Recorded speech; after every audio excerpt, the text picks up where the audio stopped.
menjawab tuduhan pemelokan sejarah. Jagat maya dihebohkan dengan isu pemelokan sejarah kemerdekaan Indonesia yang katanya dilakukan oleh Sadah Alauddin, keturunan Hadramaut, Yaman. Tersebarnya luas informasi ini mengejutkan masyarakat dan tidak sedikit yang terpengaruh dengan informasi yang disebarkan dan terhasut proyek operasi adu domba ini. Lalu benarkah seluruh tuduhan tersebut? Video ini akan menjawab seluruh pertanyaan terkait sejarah dan tuduhan pemalsuan sejarah oleh Alauddin lengkap dengan referensi footnote di bagian bawah layar Anda, sehingga Anda dapat melakukan konfirmasi atas kebenaran seluruh informasi di dalamnya. Isu anti-Arab atau anti-keturunan Yaman ini diawali dengan narasi bahwa Ba'alawi dan Masaih yang berasal dari Hadramaut Yaman didatangkan oleh Belanda untuk membantu mereka menjajah Nusantara. Benarkah? Orang Hadramaut dikenal dengan migrasinya ke banyak negara dengan misi perdagangan dan dakwah, sebagaimana dikatakan oleh sejarawan Inggris terkemuka Sir Richard Burton. Matahari tidak terbit di suatu wilayah yang tidak didiami orang Hadramaut. Lalu bagaimana dengan Nusantara?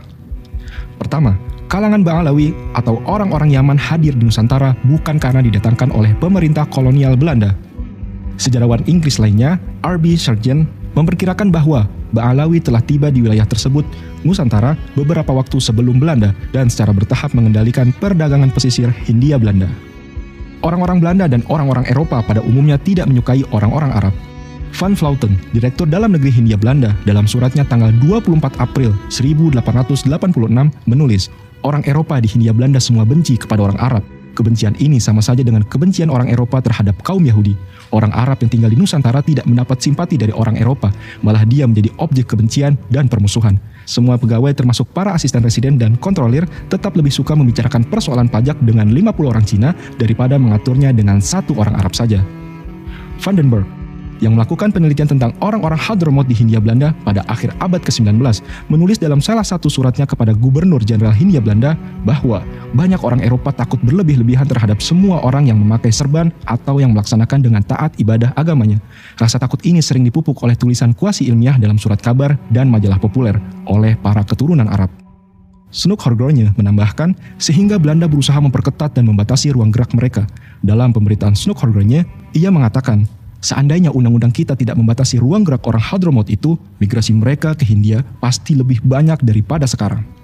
Jika orang-orang Arab didatangkan untuk dipekerjakan oleh Belanda dengan asumsi bahwa mereka dipekerjakan di perkebunan atau industri yang diadakan oleh pemerintah kolonial atau pengusaha Belanda, tentunya mereka perlu menghadirkan orang-orang Arab dalam jumlah yang besar untuk dipekerjakan di dalam perkebunan dan industri kolonial yang jumlahnya banyak itu. Terlebih lagi jika memang betul orang-orang Belanda tidak mau mempekerjakan masyarakat pribumi.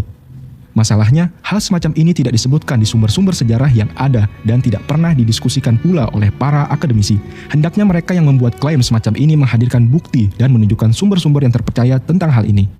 Adapun pekerjaan di pemerintahan hampir sepenuhnya dihindari oleh orang Arab. Vandenberg misalnya menulis, di Pulau Jawa saya hanya mengenal 2 pegawai pemerintah yang berasal dari Arab, yaitu Bupati Magelang dan Patih Brebes.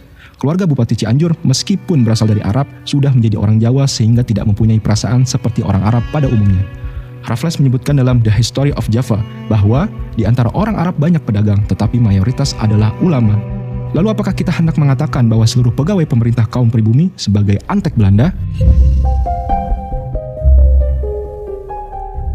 Pada abad ke-19, ketika jumlah orang-orang Arab meningkat di Hindia Belanda, mereka diharuskan tinggal di distrik yang terpisah di kota-kota besar, dan mereka harus memohon surat jalan untuk bepergian.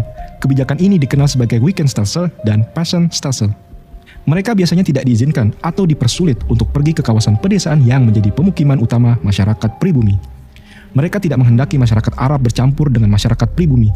Kalaupun ada pengaruh yang mungkin diberikan oleh orang-orang Arab terhadap penduduk pribumi, hal itu umumnya dalam bentuk yang tidak disukai oleh Belanda.